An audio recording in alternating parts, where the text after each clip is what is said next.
Hi, this is Learning by Tony, Brenton, Sharita, Robert, and Matthew. What is learning? Learning is the change of behavior as a function of experience. Our knowledge or skills are acquired through experience, study, or being taught. In personality, learning-based approaches fall into two categories: behaviorism and social learning theories. Basically, behaviorism is the belief that all knowledge comes from direct public observation. Behaviorism came from older ideas in philosophy such as empiricism, associationism, hedonism, and utilitarianism. Behaviorism identifies with three types of learning. A very basic technique is habituation, which is the lessening of response to a repeated stimulus. Classical conditioning involves associating an involuntary response in a stimulus, while operant conditioning is associating a voluntary behavior and a consequence. They both affect changes in emotions, feelings, and physiologic responses. Operant conditioning is where you find the ideas of reinforcement. Habituation is a type of learning which happens in the most simple living organisms, such as an amoeba.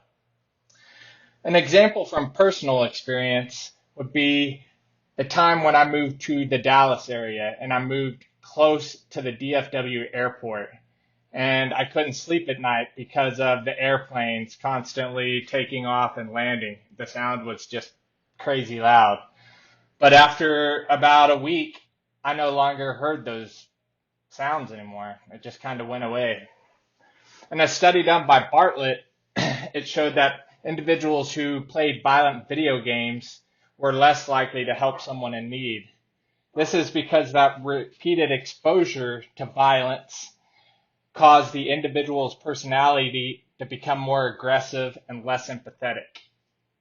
If we think about that, it's like our society becoming comfortably numb with all this violence. That's why we see all these mass shootings on the news and just another segment. The very well-known experiment of classical conditioning is that of Pavlov's dogs.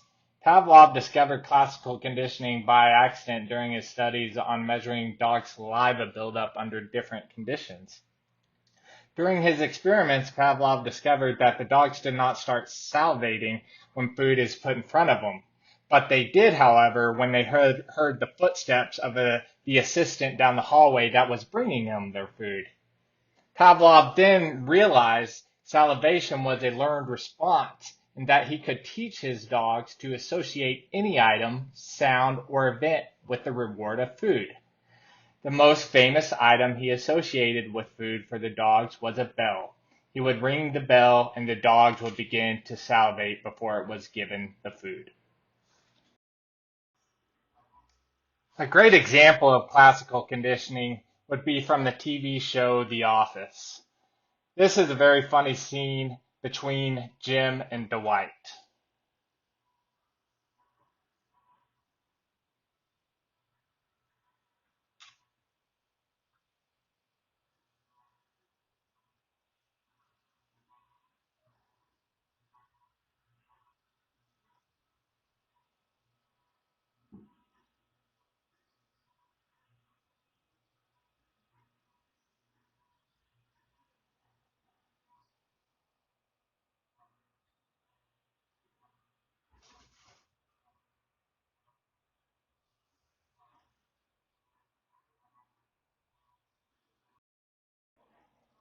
Learned helplessness is a condition where individuals begin to believe they have no control over what happens to them, eventually not even trying to change their circumstances.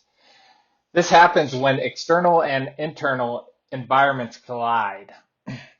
There is a feeling of fear and anxiety that danger is impending, but it's unclear when this will happen. It's an inability of never establishing a predictable pattern of response and reward or punishment that leads the person to act as if nothing he or she does matters.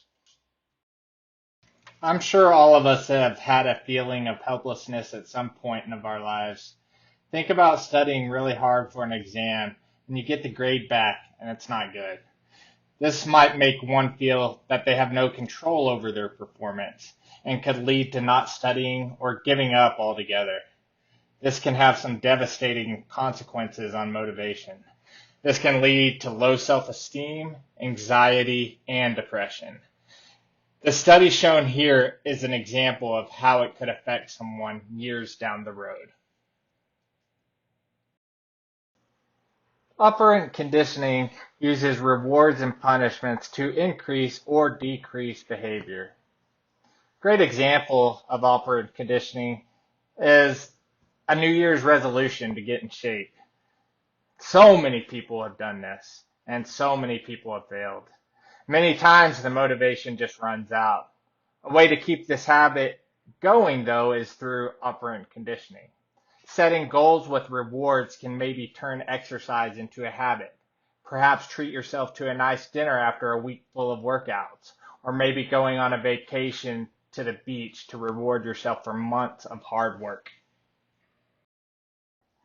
It's difficult to talk about operant conditioning without mentioning reinforcement and punishment. There are positive and negative sides to both. Positive meaning adding something, and negative meaning taking something away.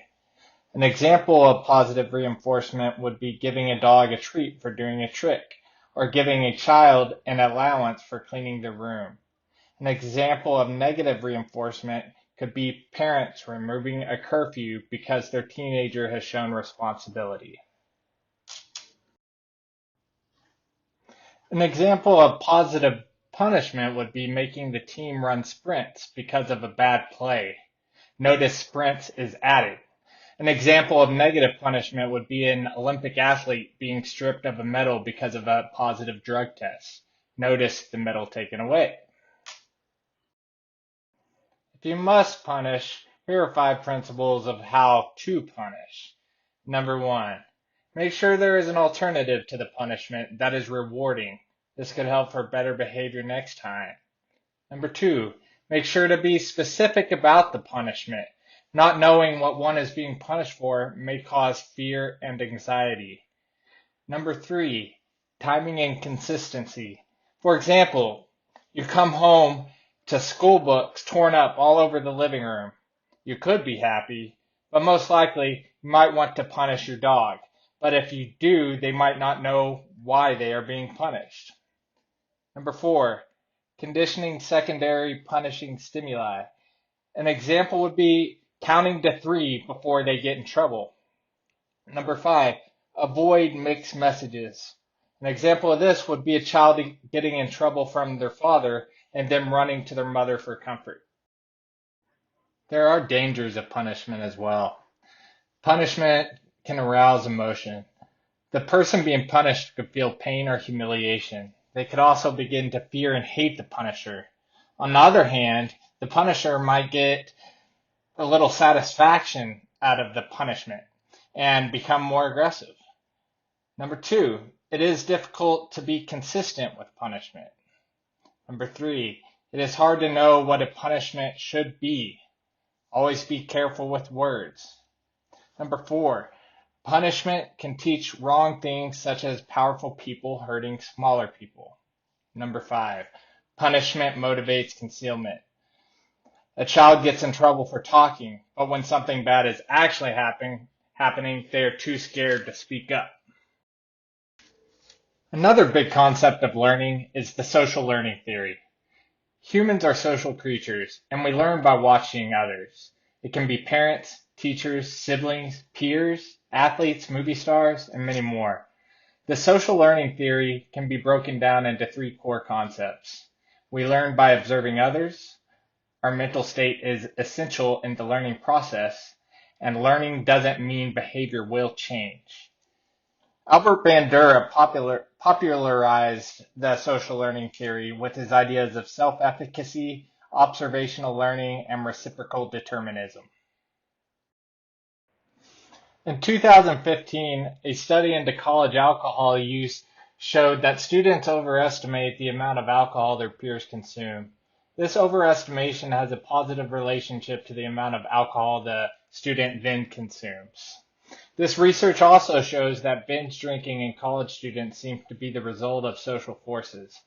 College women report when drinking, they are more likely pressured or taken advantage of by college men. Despite that, women could still follow social pressures and positive outlooks instead of negative experiences and expectations.